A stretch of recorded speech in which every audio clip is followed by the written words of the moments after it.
This is Bazaar Morning Call, broadcasting live from the CNBC TV 18 Motilal Oswal studios in Mumbai.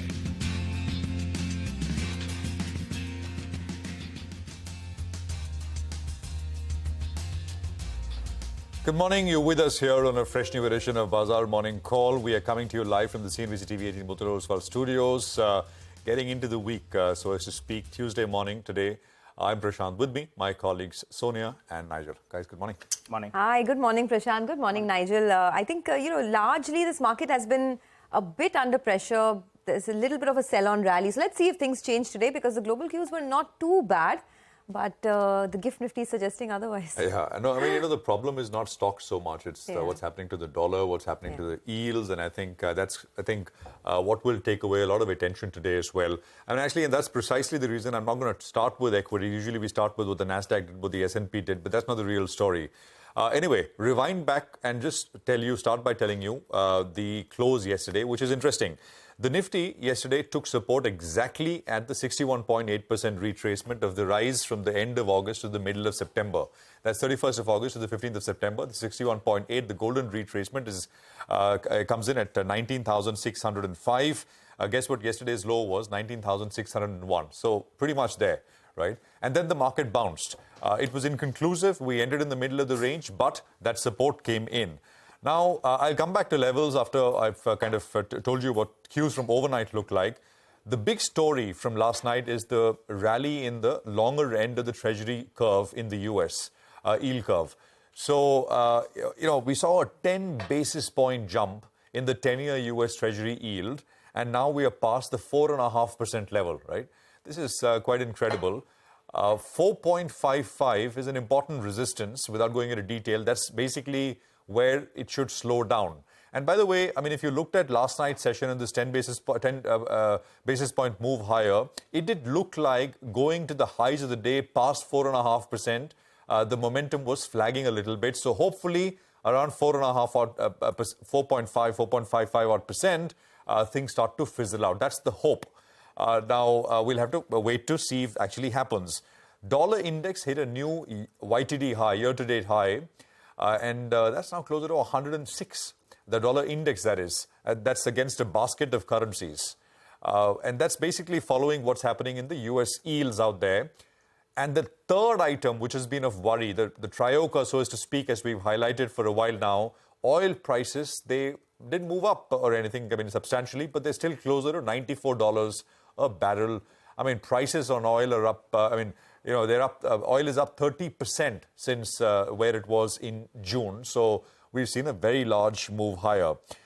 There was also, some Fed speak. The gentleman from the Federal Reserve who spoke is traditionally considered a dove, which is he's not. He kind of leans on taking it a little easy, not hiking too much, etc.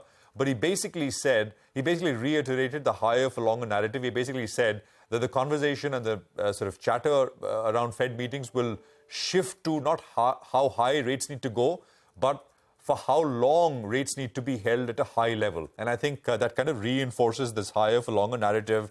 Markets, especially bond markets, paid attention to it. Now I'll come to equities. I mean, they're flattish, right? I mean, the S&P 500 was up about 0.4%. The NASDAQ was up about just under 0.5% or so. So, I mean, those changes, those closes are not bad at all. But as I said, the worry is what's happening on the rate side. Now, coming to the levels here, just to tie all of this in, I'll start with what I began, which is the fact that 19,605, the level at which the Nifty took support, becomes important. That's a 61.8% retracement. Hopefully this will hold, right? Hopefully. And I don't want to preempt it, but yesterday it did seem like the first instance of downside momentum starting to fade a little bit in terms of stocks, in terms of indices, etc. So we'll see.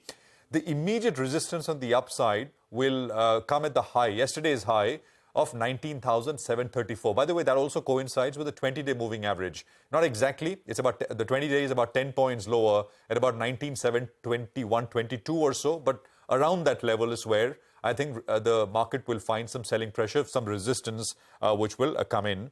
Bank Nifty saw a positive daily close yesterday. Even on Friday, the previous trading session, the banks outperformed the Nifty. They ended flat while the Nifty was down sharply.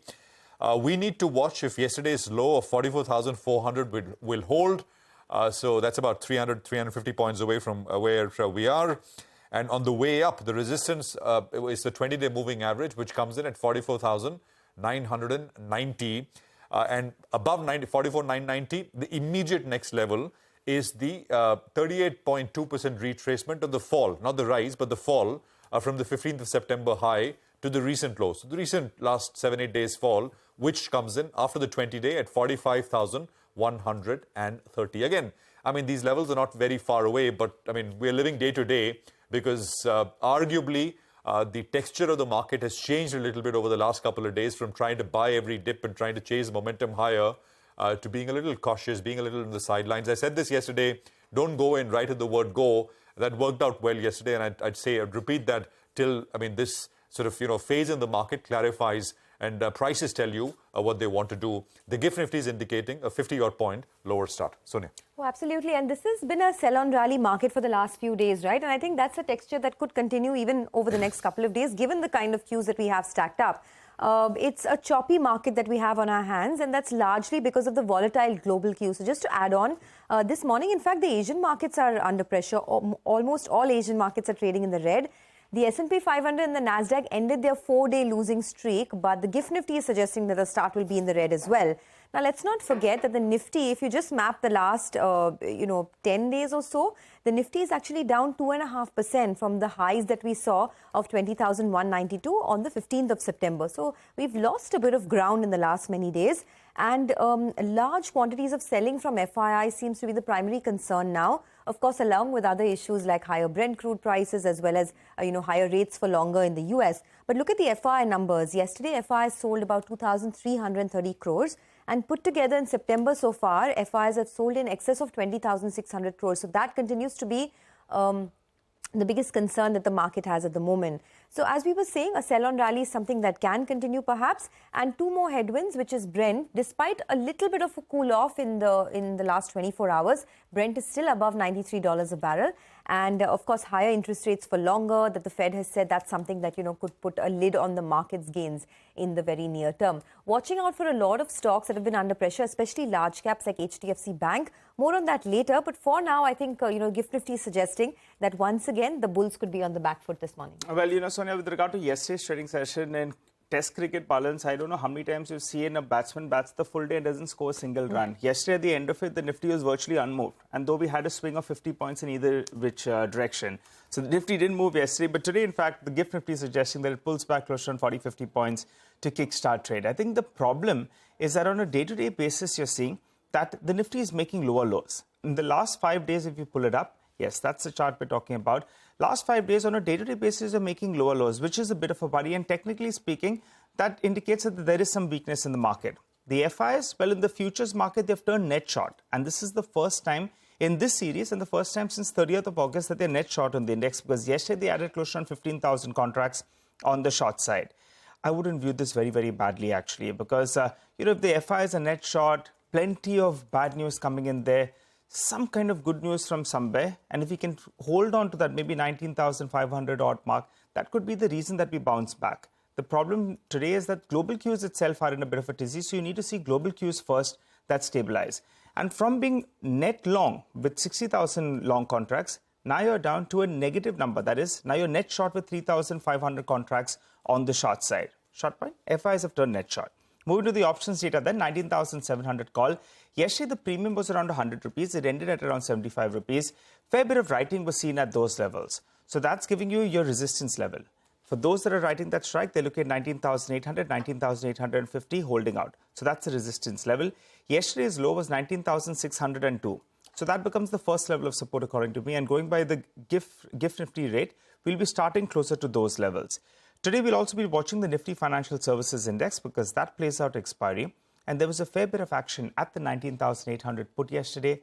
So the 19,750 level becomes crucial on the Nifty Financial Services, particularly in the last hour of trade. You could see some volatility. By the way, yesterday that index was outperforming, so keep an eye out on that. GIFT Nifty pulling back close to around 50 points, starting near the crucial support zone.